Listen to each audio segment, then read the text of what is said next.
Hello বন্ধুরা, তোমরা সবাই কেমন আছো? আশা করি ভালো আছো। আমিও খুব ভালো আছি। আমার মেয়ে দেখো সব ওর পুতুলগুলোকে নিয়ে ও ডান্স শেখাতে বসেছে।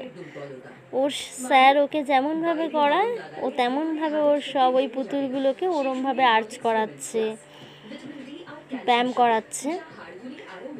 তো দেখো এখন ও লাইন দিয়ে ওগুলোকে সাজাচ্ছে, মানে লাইন দিয়েও ওগুলোকে ওর স্যার যেভাবে দাঁড় করায় লাইন দিয়ে একজন একজন করে ডাকে, ও সেরমভাবে লাইন দিয়ে ওদের দাঁড় করিয়েছে। এখন ও একজন একজন করে ডাকবে।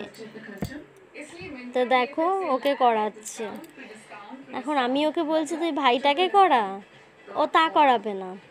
এখন নিয়েছে ওর ভাই পুতুলটাকে নিয়েছে, এখন ওকে আর্চ করাচ্ছে। দেখো তোমরা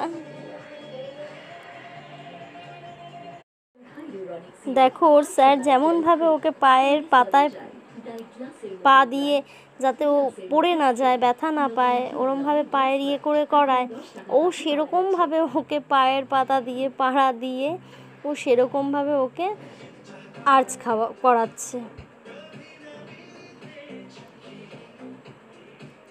এই হলো ছোট ছোট বাচ্চা ছেলে মেয়েদের খেলা।